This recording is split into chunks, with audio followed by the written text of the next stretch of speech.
بھی یاد رکھو زندگی گزارنے کا طریقہ ہے کسی کو اپنی مجبوری نہ بناؤ.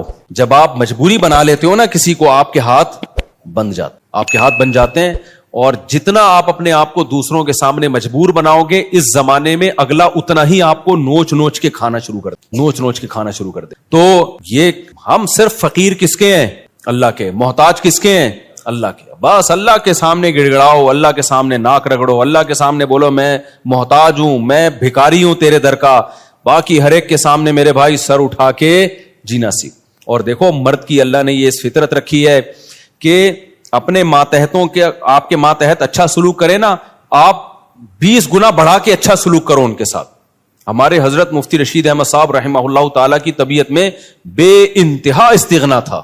بہت استغنا سمجھتے ہیں, یعنی وہ اپنے آپ کو کسی کا محتاج نہیں بناتے تھے کبھی بھی. لیکن ہم نے دیکھا کہ ہمارے حضرت کی کوئی ذرا سی خدمت کر لینا, حضرت کو پتا چلتا تھا نا یہ دل سے خدمت نہیں کرنا چاہتا, حضرت کبھی بھی خدمت نہیں لیتے تھے اس سے.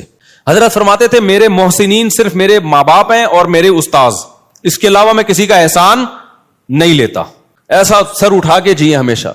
لیکن ہم دیکھتے تھے اگر حضرت کی کوئی ذرا سی خدمت کر دے, بہت معمولی سی, اتنی دعائیں دیتے تھے, اتنی دعائیں, ہمیں شرمندگی ہوتی تھی ہم نے کون سا تیر مار لیا بھائی, یعنی کیا کر لیا ہم نے, اتنی دعائیں, اتنا خوش. یہ عزت دار لوگوں کی علامت ہوتی ہے کہ وہ کسی کے محتاج نہیں ہوتے, لیکن کوئی ان پر تھوڑا سا احسان کرے تو رپلائی میں وہ تھوڑا نہیں, وہ بہت زیادہ. کیونکہ احسان کے بدلے میں اگر آپ احسان نہیں کرتے تو اس کو استغنا نہیں کہتے, اس کو تکبر کہتے ہیں. استغنا الگ چیز ہے. دیکھو کچھ لوگ کیا ہوتے ہیں, کسی نے آپ کی خدمت کر دی ہے تو کون سا تیر مار دیا اس نے, ہمیں کسی کی خدمت کی ضرورت نہیں ہے.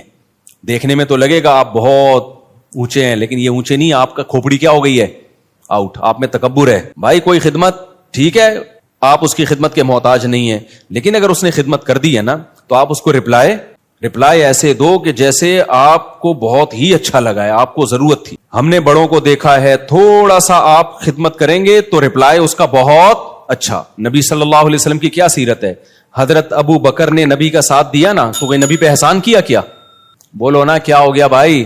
حضرت ابو بکر نے جب نبی صلی اللہ علیہ وسلم کو لوگوں نے مکہ سے نکالا تو کس نے ساتھ دیا؟ ابو بکر نے. غار میں کون ساتھ تھا؟ ابو بکر. حالانکہ اصل میں یہ نبی کا احسان تھا حضرت ابو بکر پہ.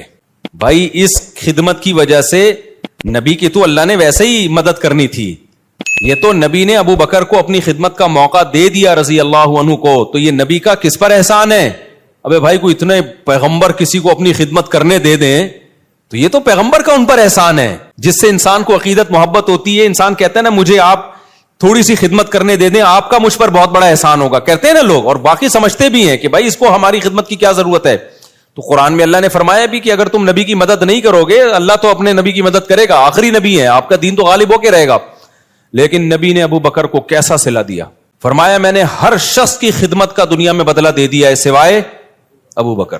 یہ مبالغہ ہے, ورنہ ایسا کیسے ہو سکتا ہے؟ نبی کی برکت سے ابو بکر کو ایمان ملا, لیکن آپ صلی اللہ علیہ وسلم نے سکھایا ہے.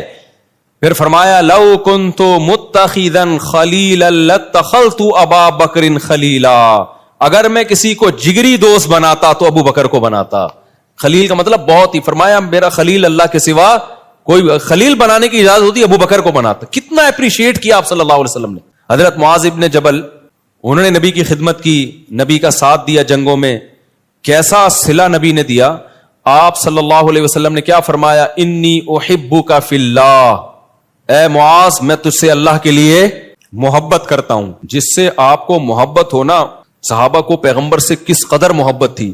پیغمبر کی زبان سے جب یہ لفظ نکلا ہوگا تو صحابی کی کیا کیفیت ہوئی ہوگی آپ سوچو. جب انہوں نے یہ سنا نا تو رونے لگے. تو کیا یہ نبی اپریشیٹ کر رہے ہیں, حوصلہ افزائی کر رہے ہیں. حضرت خالد ابن ولید رضی اللہ تعالیٰ نے جب جنگ جتوائی ہے تو آپ نے کیا فرمایا, سیف من سیوف اللہ, اللہ کی تلواروں میں سے ایک تلوار. یہ نبی کی سیرت سے ہمیں پتا چلتا ہے کہ نبی کے ساتھ کسی نے تھوڑا کیا تو نبی نے رپلائی میں بہت بڑھا کر اس کا بدلہ دیا ہے. تو اس لیے جو خاندانی لوگ ہوتے ہیں نا, عزت دار لوگ ہوتے ہیں, وہ ہمیشہ سر اٹھا کے جیتے ہیں, وہ کسی کی خدمت کے محتاج نہیں ہوتے. وہ سسرال کے جہیز کے محتاج, بولتے کیوں نہیں بھائی, نہیں ہوتے. وہ نہیں کہتے ہمیں یہ چاہیے, صوفہ چاہیے, بیڈ چاہیے, الماری چاہیے. نہ ہمیں کچھ نہیں چاہیے, ہم عزت دار لوگ ہیں بھائی, ہم خرچہ خود اٹھاتے ہیں. لیکن اب ایسا نہیں ہو. لوگ کیا کرتے ہیں, جہیز کے خلاف بیان سن سن کے نا, یہ بھی مارکیٹ میں اس طرح کے لوگ آ رہے ہیں, جہیز کے خلاف بیان سن سن کے ہمیں کچھ نہیں چاہیے, ہمیں نہیں چاہیے, ہمیں نہ گاڑی چاہیے, ہمیں نہ موٹر سائیکل چاہیے, ہمیں نہ گھڑی چاہیے, ہم عزت دار لوگ ہیں, ہم سسرال کے ٹکڑوں پہ پلنے والے لوگ نہیں ہیں. ٹھیک ہے جی, آپ کی شادی ہو گئی, سسر صاحب نے لا کے کوئی گھڑی گفٹ کر دی, ہمیں نہیں چاہیے, ہم عزت دار لوگ ہیں. اب یہ کیا ہو رہی ہے بھائی آپ کو نہیں چاہیے نا, اب بغیر چاہت کی ایک چیز مل رہی ہے, آپ لیں جناب, آپ کا بہت بڑا احسان ہے. یہ نہیں بولے یہ سستی والی لا کے پکڑا دی آپ نے مجھے, ٹھیک ہے حضرت یہ بڑی خدمت ہے آپ کی, اللہ آپ کو جزائے خیر دے, ہم تو بہت شکریہ آپ کا. تو اس میں اس کو اپریشیٹ کرنا چاہیے, کیونکہ اس کے سامنے کہنا کہ ہمیں نہیں چاہیے, یہ پھر استغنا نہیں ہے, بلکہ یہ کیا ہے, تکبر. سمجھتے ہو کہ نہیں سمجھتے؟ تو بڑا جب کوئی چیز دے تو آپ سینے سے لگائیں اس کو کہیں کہ بھائی بہت بڑی چیز مل گئی, آپ کے ابا آپ کی اماں آپ کو کچھ گفٹ دے. حضرت مولانا شرف علی تھانوی رحمہ اللہ تعالی کی زوجہ نے ان کے لیے بڑی محنت سے ایک اچکن بنائی. اچکن پتہ ہے کسے کہتے ہیں؟ پہلے زمانے میں ہوتی تھی اچکن ہی ہے نا, کچھ اور میری اتنی دیر میں تو لغت اور چینج ہو جائے گی میرے بھائی. تو ہیں اچکن, کچھ اچکن کہتے ہیں, کچھ وہ نہیں ہوتی ایک وہ پورا چوغا سا پہنا جاتا. اب مولانا تھانوی رحمہ اللہ کا مزاج نہیں تھا ایسی چیزیں پہننے کا, اور ان کے گھر والوں نے اتنی محبت سے اتنی محنت کر کے بنائی تو وہ وہی پہن کے نکل گئے گھر سے باہر.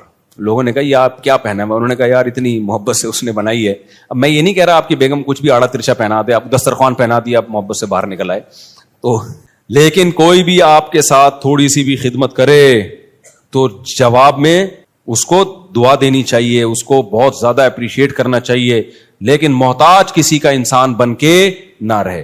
ایک طرف لوگ بہت زیادہ ٹینشن میں, بچوں کو مارنا پیٹنا, ہر وقت برا بلا کہنا, یا گھر میں ایسا ہر وقت ماحول بنا کے رکھنا, اور ایک طرف گورا ہے اس نے ٹینشن فری بنا دیا. یہ دونوں چیزیں فطرت سے کیا ہے؟ بغاوت. اسلام ہے وَكَذَلِكَ جَعَلْنَاكُمْ أُمَّةً وَسَطًا. اسلام نے کہا نہ ساری خواہشات تمہیں نہیں پوری کرنے دوں گا میں, بہت ساری جگہوں پہ تمہیں اپنی خواہش کو کچلنا پڑے گا. تمہاری وہ لگژری لائف ہو ہی نہیں سکتی جو غیر مسلم کی ہوتی ہے. شراب پینے کا دل چاہے گا نہ, پابندی ہے. بوڑھے ماں باپ کی بات میں کر رہا تھا, وہ ڈانٹتے ہیں ڈپٹتے ہیں, آپ نے برداشت کرنا ہے. اس سے سب سے بڑا فائدہ پتہ ہے کیا ہوگا؟ جب آپ اپنے بچوں کے سامنے اپنے بوڑھے باپ کی برداشت کرو گے تو سمجھ لو آپ کا بڑھاپا اب جنت نہیں آئی. میرا خیال ہے آپ کا بڑھاپا کیا ہے؟ آپ کا بچہ سیکھے گا بھائی ہماری پرمپرا ہے کہ بڑوں کے سامنے آواز. دیکھو میں 1 گھنٹہ تقریر کروں نا کہ باپ کے سامنے مت چیخو, باپ کی خدمت کرو, خدا کی قسم اس کا 1% شاید اثر ہو جائے. لیکن میرا باپ زندہ ہو اور میں اولاد کے سامنے ان کی خدمت کر رہا ہوں اور باپ کی مار برداشت کر رہا ہوں, وہ مجھ پہ ہاتھ اٹھا رہا ہے مگر میں اس کے سامنے آواز اونچی, مار کھا کے بھی میں مسکرا رہا ہوں.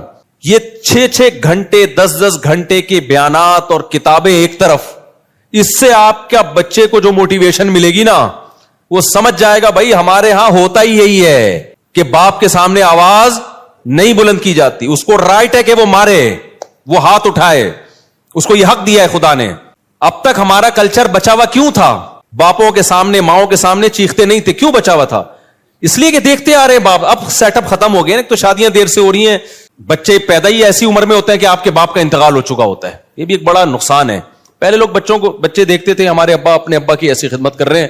ہم نے ایسے خاندان دیکھے ہیں کہ دادا بیٹھا ہوا ہے نا, مجال ہے کوئی منہ سے آواز بھی نکال لے, وہ پتہ چلتا تھا واقعی دادا ہے. اب دادا ایک لقب رہ گیا, محلے کا دادا آ رہا ہے, جو سچی مچی کا دادا ہے گھر میں اس کی کوئی 2 ٹکے کی ویلیو نہیں ہے.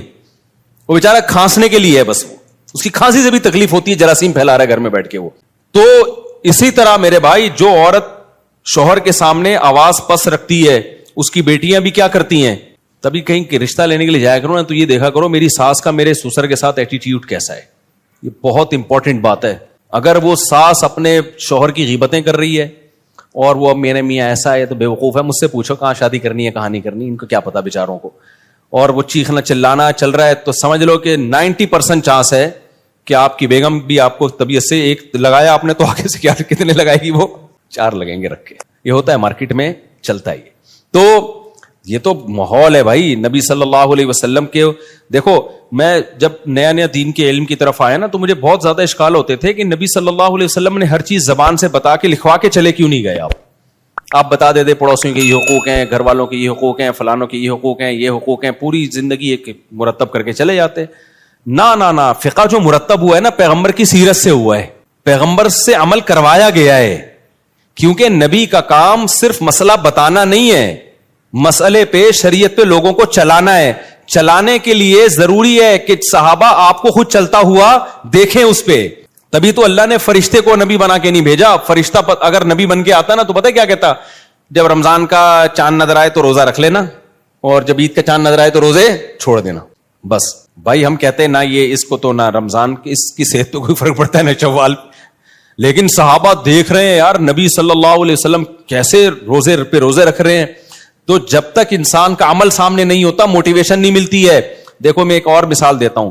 صلح حدیبیہ کے موقع پہ مشرکین مکہ نے صحابہ کو عمرہ کرنے سے روک دیا. اب عمرے کا احرام باندھا ہوا ہے سب نے. آپ کو مسئلہ پتا ہونا چاہیے کہ جب ہم عمرے کا احرام پہن لیتے ہیں, لبیک اللہم لبیک کہہ دیتے ہیں, تو جب تک طواف اور سعی نہ کر لیں وہ احرام اتارنے کی اجازت بولو نہیں ہے. بالکل ایسے جیسے تکبیر تحریمہ کے لیے نیت باندھ لی نا, تو جب تک 2 رکعتیں پڑھ کے سلام نہیں پھیرو گے آپ کو نیت توڑنے کی اجازت نہیں ہے, گناہ ہے نیت توڑنا. تو ایسے ہی احرام جب ایک دفعہ باندھ لیا جائے نا, تو جب تک عمرہ نہ ہو جائے آپ اس احرام کو نہیں کھول سکتے. تو صحابہ احرام میں بیٹھے ہوئے ہیں, مشرکین نے آپ کو منع کر دیا, معاہدہ کیا کہ بھئی اگلے سال آنا آپ عمرہ کرنے کے, اس سال نہیں کر سکتے آپ. تو اب صحابہ پریشان, پہلے موت پہ بیعت کر چکے ہیں 1400 صحابہ کہ ہم لڑیں گے ان سے.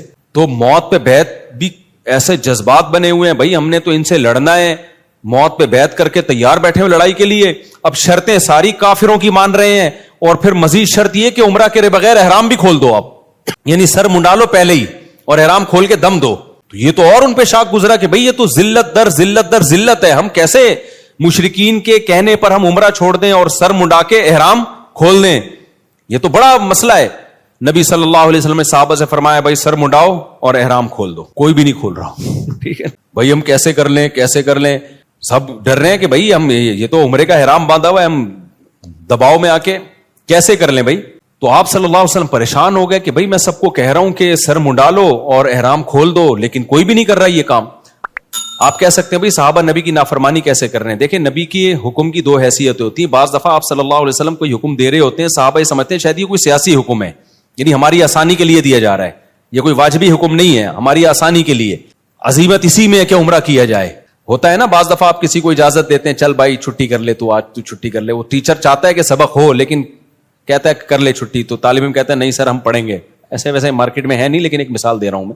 تو اور اتنے اچھے ٹیچر بھی نہیں ہے کہ آپ کا چھٹی کرنے اور کیا نہیں پڑھو, وہ بھی کہتا ہے جا. کراچی میں تو 1 بوند برسنے سے پہلے ہی 1 مہینے کی اسکول کی چھٹیاں ہو جاتی ہیں. ابھی 2-4 بوندیں اور پڑ گئی تو 6 مہینے کی چھٹی. خیر, تو نبی صلی اللہ علیہ وسلم کو پھر حضرت صفیہ نے مشورہ دیا, آپ کی زوجہ نے فرمایا یا رسول اللہ آپ ان لوگوں کو آرڈر نہ کریں, آپ سر منڈا لیں احرام کھول لیں بس. تو نبی صلی اللہ علیہ وسلم نے کیا کیا, سر منڈایا, احرام کھول دیا اپنا. جیسے ہی نبی نے کیا سب نے سر منڈا کے کیا کر لیا. اس سے پتا چلتا ہے نبی کی بھی اسپیچ اثر نہیں کر رہی ہے. آپ پریشان ہو گئے بھائی یہ مان کیوں نہیں رہے میری بات, لیکن جیسے ہی عمل کیا ہے نا ایک دفعہ بھی. اور مشورہ کس نے, آپ کی زوجہ نے دیا کہ حضرت صفیہ نے, کہ آپ نہ بولیں لوگوں کو, آپ صرف یہ کام کر لیں, آپ سر منڈا لیں اپنا اور آپ احرام کھول دیں. جیسے ہی کیا سب نے فوراً. تو اس سے صاف پتہ چلتا ہے بھائی آپ 1-2 گھنٹے کی تقریریں کرتے رہیں اثر نہیں ہوتا. آپ اپنے گھر کا ماحول بنانا چاہتے ہو نا, خود کیا بن جاؤ, انسان کے بچے بن جاؤ, صحیح ہے نا. ماحول آہستہ آہستہ سیٹنگ پہ آنا شروع ہو جائے گا. اپنے بڑوں کی خدمت کر کے دکھاؤ, اپنے بڑوں کو رسپیکٹ دو, اپنے بڑوں کا احترام کرو. آج ہو کیا رہا ہے, مائیں اپنے بچوں کے سامنے نا بچوں کے چاچو کی غیبتیں کر رہی ہوتی ہیں. تمہارا تو چاچو ایسا ہے, تمہارا تو باپ ایسا ہے, تمہارے باپ سے. ایک صاحب مجھے کہنے لگے 40 سال ہو گئے میری اپنی بیگم کی خدمت کرتے ہوئے, بیگم بچوں کے سامنے کہہ رہی تھی تیرے باپ نے ہمیں دیا کیا ہے. اچھا بس ختم, تمہارے باپ نے جو ہے نا کیا ہمیں کچھ بھی نہیں. تو میں نے کہا پھر آپ کیا جواب دیتے ہیں؟ کہہ رہے میں کہتا ہوں میں معذرت چاہتا ہوں بیگم, میں آپ کی صحیح خدمت. کیونکہ اگر وہ بچوں کے سامنے کہہ دے نا کہ یہ غلط کہہ رہی ہے تو ایک جنگ چھڑ جائے گی. کیا ہو جائے گا, بچے دیکھیں گے اماں ابا ہمارے دونوں کیا ہیں, فائٹر ہیں. تو وہ صاحب کہتے ہیں میں فائٹ سے بچنے کے لیے کیا کہتا ہوں کہ ایکسکیوز کرتا ہوں, میں نے 40 سال آپ کی خدمت جیسی خدمت کرنی چاہیے تھی, کائنڈلی وہ خدمت نہیں کر سکا. تو اب پتہ نہیں کون اس میں صحیح تھا کون غلط تھا, واللہ عالم. بہرحال تو مائیں بعض دفعہ یہ کر رہی ہوتی ہیں بچوں کو باپ کے بارے میں, تمہارا باپ ایسا, تمہاری, اور باپ بعض دفعہ ماں کے بارے میں, تمہاری ماں ایسی. تو خوب سمجھ لو یہ بچہ نہ باپ کا رہے گا اور نہ ماں کا رہے گا. مائیں سمجھ رہی ہوتی ہیں. یار ایک اور واقعہ میرے سامنے آیا ہے, خون کے آنسو رونے کا دل کرتا ہے. ایسے واقعات بھی آتے ہیں, ماں بیمار ہوئی ہے نا, اب بچہ ماں کی زیادہ خدمت کر رہا ہے تو باپ کو غصہ آ رہا ہے. باپ بیمار پڑا ہوا ہے, بچہ باپ کی بہت خدمت کر رہا ہے تو ماں کو غصہ آ رہا ہے کہ کیوں ابا کو اتنا کیوں فری کرایا ہوا ہے. بس اعتدال سے رہو, زیادہ غلام بننے کی کوشش. یار تو اپنا بڑھاپا دیکھ لے بھائی. جو بچہ تیرے شوہر کی خدمت کر رہا ہے بیماری میں, جس کو تو کہہ رہی ہے مکھن لگا رہا ہے, چاپلوسی کر رہا ہے, چمچا بنا ہوا ہے, تو خوش ہونا چاہیے کہ کل وہ تیری بھی کرے گا ایسی خدمت. اس کو اس سے باغی بنا رہی ہیں, کتنا بڑا جرم ہے یار. کیسے بے وقوف لوگ ہیں کہ نہیں ہے. تو اس لیے صبر کا مطلب کیا ہے؟ اللہ نے جو کہا نا کہ صبر کرو, صبر, ان الانسان خلق ہلوعا, انسان جلد باز ہے, اس میں صبر نہیں ہے. تو یہ جو غیر مسلموں میں بے صبری پیدا ہوئی ہے نا, خودکشیاں, وجہ اس کی یہ کہ ان کی زندگی میں پابندیاں ختم. جب پابندیاں ختم تو یہ ان میں صبر کا مادہ ہی ختم ہو جاتا ہے. ذرا سی ٹینشن آئی, اور ٹینشن ان کی ریلیشن خراب والی ٹینشن ہوتی ہے. سب مادہ پرست بن گئے ہیں, ذرا سا پیسہ گیا تو سب کچھ گیا. یار بچہ 18 سال کا ہوتا ہے تو باپ کہتا ہے کہ کرایہ دے میرے گھر میں رہنے کا. سمجھ رہے؟ بچہ 18 سال کا ہوا نا تو باپ کہتا ہے تیرے باپ کا گھر نہیں ہے, ٹھیک ہے, کیا دے گا؟ کرایہ دے گا. اتنی مادہ پرستی جو سوسائٹی میں آ گئی ہو تو خودکشیاں نہیں ہوں گی کیا وہاں پہ؟ ریلیشن صرف کتے سے اور پیسے سے بس. تو میرے بھائی اپنے سسٹم کو بچاؤ. اللہ نے ہمیں بہت ساری پابندیاں لگائی ہیں, بہت ساری ٹینشنیں دی ہیں. نظر کی حفاظت کی ٹینشن, باپ اور ماں کی برداشت کرنے کی ٹینشن, بیوی کی کڑوی کسیلی برداشت کرنے کی ٹینشن. عورت کو حکم دیا, شوہر الٹا سیدھا ہے, کوئی بات نہیں بھائی, میاں ہے نا, سرپرست ہے, تھوڑا سا برداشت کر لو. غلط کیا اس نے تھپڑ لگا کے, لیکن لگا دیا تو آگے سے رپلائی مت کرو ورنہ تمہارا ہی نقصان ہوگا اس میں. تو یہ جو پھر رمضان کے روزوں کی ٹینشن, شراب سے بچنے کی ٹینشن, یہ بہت ساری ٹینشنیں کیا کرتی ہیں, ہمارا جو امیون سسٹم ہے اس کو کیا کر دیتی ہیں, بوسٹ. پھر کبھی زندگی میں کوئی ٹینشن آئی تو اتنی ساری ٹینشنیں جھیلی بھی ہوتی ہیں کہ یہ ٹینشن ہمیں ہلکی لگتی ہے. بالکل وہ ایک جو بدماش تھا نا, سعودیہ کے جیل سے چھوٹ کر آیا, مجھے اپنا واقعہ بتا رہا تھا. انڈیا میں بڑی بدماشیاں اس نے کی ہیں. کہہ رہا میں نے انڈیا میں اتنی جیلوں میں مار کھائی ہے کہ ایک دفعہ سعودی عرب میں پکڑا گیا تھا تو جب وہ مجھے مار رہے تھے تو مجھے ایسا لگ رہا تھا گدگدیاں ہو رہی ہیں. میں نے اس کو پوچھا نا یار تجھے اتنا مارا, تو نے راز اگلا کیوں نہیں؟ وہ اپنی کمپنی کو بدنام نہیں کرنا, وہ یہ نہیں بتا رہا تھا میں فلاں کمپنی کا آدمی ہوں. کمپنی سے وفا کی اس نے. دیکھو اس نے کہا کہ اگر میں نے بتا دیا نا فلاں کمپنی کا ہوں تو کمپنی کا تو قصور تھا نہیں, لیکن کمپنی بدنام ہوتی, اس کا کاروبار بیٹھ جاتا. کہتا ہے میں نے کہا میں کمپنی کا ملازم ہوں, مار کھاؤں گا, کمپنی کو بدنام نہیں کروں گا. جو میری غلطی ہے میری ہے, میں کمپنی پہ کیوں ڈالوں؟ اتنی مار کھائی لیکن منہ سے اگلا نہیں. میں نے کہا کیسے برداشت؟ کہہ رہے ہم عادی ہیں. لیکن اس کا فائدہ کیا ہوا برداشت کا؟ کمپنی کے اونر کو جب پتا چلا نا یار اس نے اتنی مار کھائی, ہماری کمپنی کو بدنام نہیں کیا, انہوں نے کمپنی نے اس کو پارٹنر بنا دیا اپنا. اب وہ ارب پتی ہے, وہ کروڑ پتی ہے وہ آدمی. سمجھتے نہیں ہو میرا خیال ہے بات. تو یہ جو میرے بھائی اسلام کی پابندیاں ہیں یہ آپ کو کیا کر دیتی ہیں, اسٹرانگ کر دیتی ہیں, مضبوط بنا دیتی ہیں. غموں کو جھیلنا آپ کے لیے آسان. اس لیے انسان کے بچے بن کے جو شریعت کی پابندیاں ہیں اس کو فالو کرو. وقت چونکہ پورا ہو گیا ہے, مجھے اندازہ ہی نہیں تھا کہ اتنی جلدی وقت پورا ہو جائے گا.